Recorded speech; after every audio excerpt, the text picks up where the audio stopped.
ball, particularly from Ty? Yeah, I mean, I thought VCU did a terrific job of playing physical, making us, shoot some contested shots. Their numbers are impressive, their field goal percentage defense, and that's what they've been doing to people. I think that's about their average. We shot around 29, is that right, 29%? I don't want to put my glasses back on again, try to get those off. But I thought we were a little impatient. A couple times we turned it over, and we needed to just, who was going to outlast who, and we needed to move hard, screen hard, and Momedy gave us a nice lift with some inside buckets, and then you thought, yeah, Ty and Kyle were going to, at least if they got the looks and take them, I'm okay with it, if it's especially out of the offense, and you needed to use the dribble because of how aggressive they were defensively. So we just kind of stuck with what we did and a couple little things here and there and tried to toughen up defensively. Kihei, obviously not 100%. First off, what's up with the hand? Sure. And then just talk about his on-ball defense, yeah, and just how he can change the game. He about made me jump out of my shoes when he got that 10-second call. Our staff said, I've never seen a guy do that on an individual defender. And I said, I have. Muggsy Bogues. I said, played with him. He used to do that to people.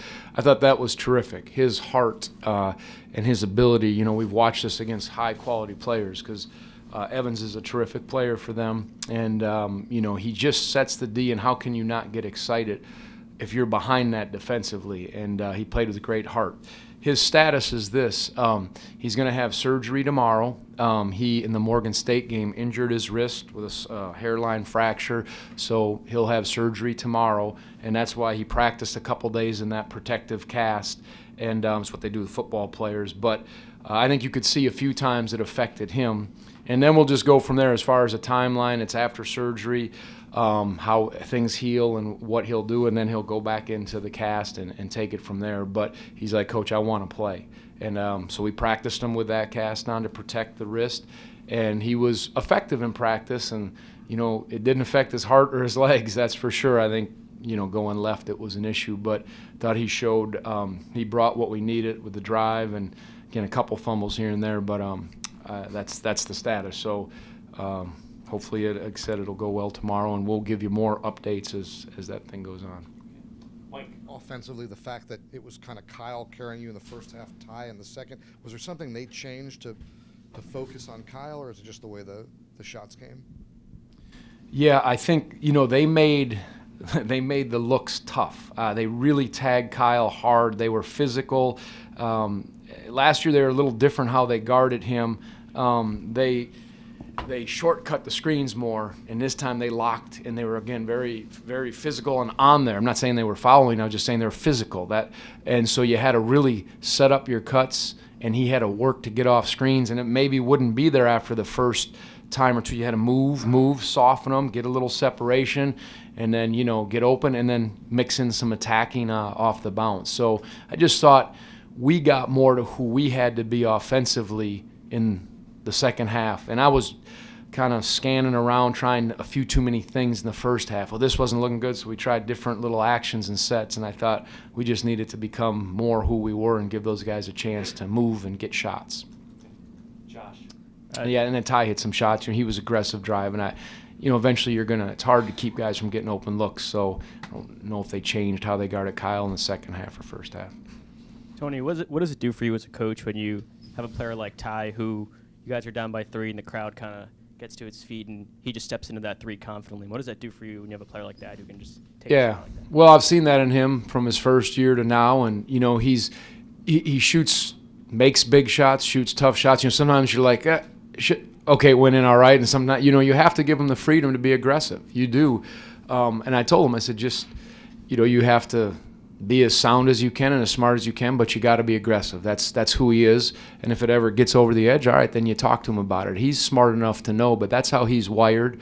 And that's what I think Kyle is wired like that, but Kyle lets it come at the right times. Ty's usually got the ball in his hands a little more, but you need that in those moments. And there's a couple guys that have been in a lot of hard-fought games. Okay, Caroline, then Jeff. Coach, 26 for 30 from the free throw line tonight. Yep. Getting more aggressive, driving the lane, but also having Kihei, Kyle, and DeAndre combined to go 20 for 21. How big is that in a game like this where it's so physical? Yeah, no, when they pressure you the way they do, you have to be good off the bounce. And, you know, because, yes, we screened him and got loose and hit a couple shots, but sometimes that was off of penetration. So you had to take it in there and know that there's going to be quick hands poking at it and draw some fouls. Again, it was a physical game on both parts, and I think it was just, you know, not the prettiest shooting game, but I don't think you can fault the defensive effort and some of the plays that were made. So, yeah, you gotta find when you're shooting that percentage, how do you get points, whether it's offensive rebounds or at the free throw line. And you know, that was a big play when Ty hit the three, and Kyle, I'll look at that on tape. There's a couple pivotal plays that, you know, were significant. But as I started, Coach Rhodes does a good job. I watched them. They should have beat St. John's, you know, as the last play. They play really hard. They play with the right kind of heart, and he's doing a heck of a job with that program. And that's good for both teams to play in that game, and both teams were capable of winning that one. Take one on the left and then Jeff. Coach mentioned the physicality. What stood out to most of you about the play of VCU's bigs, particularly Marcus Santos Silva inside? He's physical. What, is he a sophomore, I think? Yeah, he's got a wide body. He carves out space. His stat line was, excuse me a second.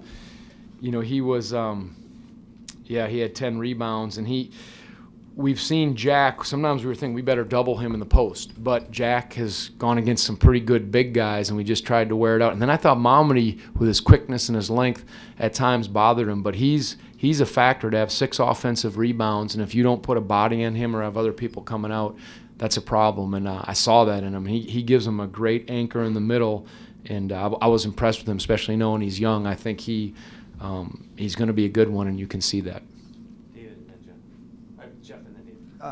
Momedy played well at the end of the regular season last year and then in the ACC tournament. What's been holding him back really this season until today?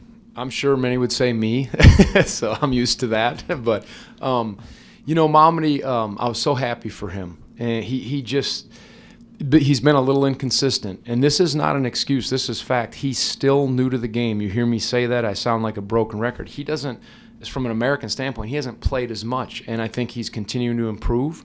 He's gotten in foul trouble early. Sometimes it's matchups, but he just had 2 good days of practice. He simplified, and he just played hard. I said, Momedy, you know enough. Play hard and don't worry about anything else. But, again, his ability to catch and finish on some of either a post move or a quick pocket pass, make his free throws, and I liked him defensively today. I thought he was locked in. You know, a couple times he grabbed some rebounds in the first half and lost it, but I thought he gave us a tremendous lift. Tony, one of the few times that Evans was able to get past Kihei, he reached around and poked it loose and created that loose ball or jump ball. Has he shown that knack since he's been here, that ability to poke from behind and create turnovers? Yeah, I mean, he can do it however he wants. And then the shot, as I just looked at, you know, because Marcus is a heck of a player, played for Devin Hall's father, and was very good at Rice. I looked at the shot he made. It was an unbelievable shot that Kihei was draped all over him. And again, I have an experience. I was fortunate to play with Muggsy for 3 years, and I just have seen him, you know, pester guys and bother guys, whether it's in front, behind. Muggsy used to go for steals in the backcourt. No problem if he missed. He'd run behind, and he'd play the guys didn't know which way he was coming from. Once they turned their head, he'd take it from behind. He's so quick, and he understands that's who he is, and you can just see it in his eyes, his fist ball up, and he's there, and yeah, he can pester it. Usually guys don't get by him, so but when you're that low to the ground and that quick, you can do things like that, and that was a huge play too. And he got the jump, right? He got on the ball, and that was our jump. Yeah, that's right. We'll take one more from Paul. Tony, 9 games in, and you had 4 guys play 32-plus minutes. Is that too many? You've got a long season ahead of you. How do you feel about that? I think we played the guys that we needed to, and I told the guys that didn't play as much, stay ready. You know, DeAndre played more, but there's media timeouts, and each game demands different things. But I think the guys that have played a lot played well enough. You know, DeAndre, that wasn't a typical game for him, though he was good at the line, and I know he'll grow from it. But for right now, you know, I was glad to see Momedy get more minutes, and I think there's improvement from some other guys, but the right guys are out there for right now, in my opinion. And I'm sure other people will disagree, but you know, we got to keep coming and keep building depth.